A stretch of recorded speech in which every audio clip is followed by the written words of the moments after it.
Latest ആയിട്ടുണ്ടെങ്കിൽ രേണുസുതി അഭിനയിച്ച ഒരു ആൽബത്തിൻ്റെ ഡയറക്ടർ ഉണ്ടെങ്കിൽ രേണുസുതിക്കെതിരെ കുറച്ച് കാര്യങ്ങൾ പറയുന്നുണ്ടായിരുന്നു, കുറച്ച് വീഡിയോസും വെളിയിൽ വന്നിട്ടുണ്ടായിരുന്നു.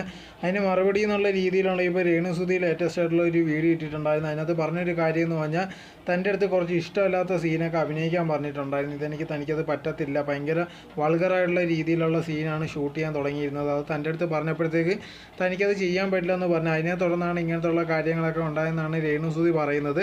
എന്തായിരുന്നാലും ഇത് കണക്ക് മറ്റേ വീഡിയോ നമ്മളെല്ലാം കണ്ടിട്ടുള്ളതാണ്. അതിന് ശേഷം കൊണ്ട് അങ്ങനെ ഇരിക്കുന്ന ഒരു സിറ്റുവേഷനിലാണ് രേണുസുതി വന്നിട്ട് ഇതേ കണക്കത്തുള്ള കാര്യങ്ങൾ പറയുന്നത്. ഇപ്പോൾ ആൽബം ഒന്ന് നോക്കിക്കഴിഞ്ഞപ്പോൾ രേണുസുതി പറയുന്ന കണക്കത്തുള്ള കാര്യങ്ങളാണ് ഏറ്റവും കൂടുതൽ നടക്കുന്നത്. ആൽബം എന്ന് പറഞ്ഞാൽ ഇങ്ങനത്തുള്ള കാര്യങ്ങളാണ് ഏറ്റവും കൂടുതൽ എടുത്തുകൊണ്ടേ ഇരിക്കുന്നത്. അതല്ലാതെ നല്ലൊരു സ്റ്റോറിയോ കാര്യങ്ങളോ ഒന്നുമില്ല. ഇങ്ങനെ ആൽബം എന്ന് പറഞ്ഞാൽ വേറെ കാര്യങ്ങൾ എടുത്ത് ഭയങ്കര വൾഗറായിട്ടുള്ള രീതിയിൽ ഓരോരോ കാര്യങ്ങളാണ് ചെയ്തുകൊണ്ടേ ഇരിക്കുന്നത്. ആ ഡയറക്ടർ ആ സമയത്ത് ഇതേ കണക്ക് രേണുസുതിയെക്കുറിച്ചുള്ള ആദ്യമേ കാര്യം പറഞ്ഞപ്പോൾ രേണുസുതിക്കുണ്ടെങ്കിൽ അഭിനയിക്കാൻ അറിയത്തില്ല, എത്ര പറഞ്ഞു കൊടുത്താലും മനസ്സിലാവത്തില്ല എന്നുള്ള രീതിയിലൊക്കെയായിരുന്നു പറഞ്ഞിരുന്നത്. ഇപ്പോൾ രേണുസുതിയെ നോക്കിക്കഴിഞ്ഞാൽ വലിയ ആക്ടറാണെന്ന് നോക്കിക്കഴിഞ്ഞാൽ ഒരിക്കലും അല്ല. സാധാരണ രീതിയിൽ ഇപ്പോൾ ഫെയിം മാത്രമേ ഉള്ളൂ. ഇപ്പോൾ ഇവർ ഭയങ്കരമായിട്ട് ഒറ്റ ടേക്ക് തന്നെ എല്ലാം തീർക്കണം എന്നൊക്കെ പറഞ്ഞാൽ നടക്കുന്ന കാര്യമല്ല.